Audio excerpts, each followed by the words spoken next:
Last week, the world was stunned by an explosive interview when Oprah Winfrey sat down with Prince Harry and Meghan Markle.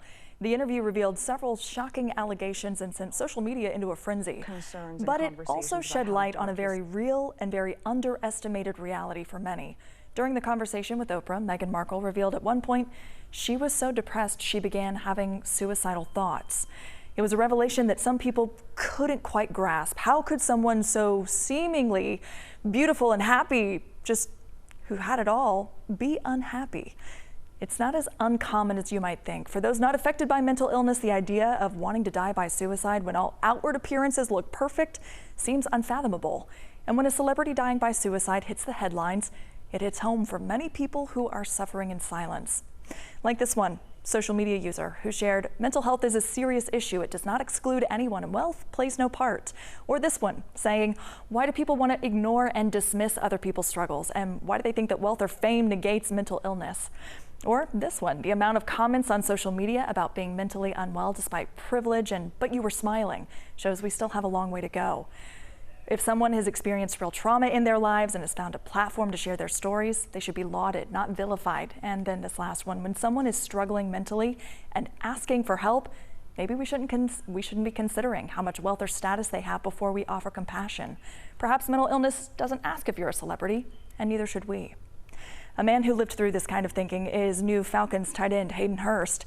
He has wrestled with thoughts of suicide, and now he has a foundation to help bring hope into the darkness.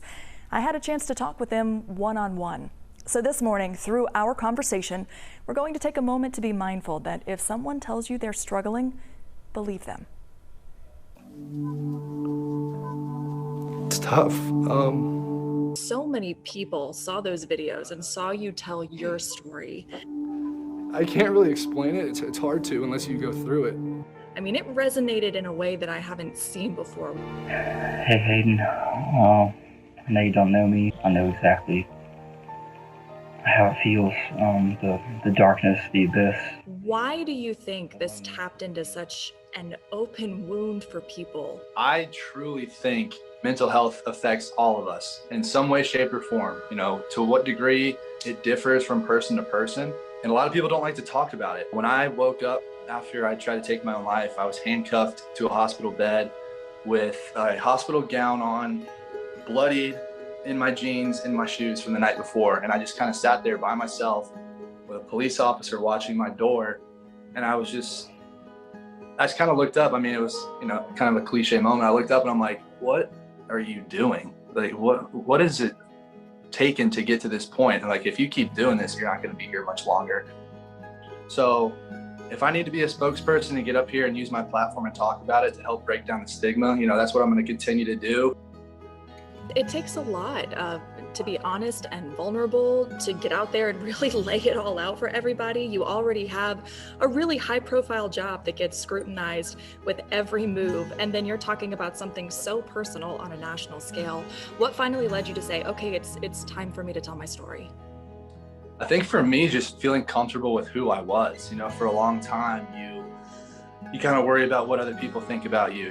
Is this going to raise red flags with owners, with general managers, with coaches? If I come out and say, hey, I tried to commit suicide, is that going to, like I said, raise red flags? I think what really kind of resonated with me is I started seeing how many people it affected when I told my story and how many people reached out. I know I'm a Cowboys fan. I saw what you did to Dak. At the time, I didn't really know your story.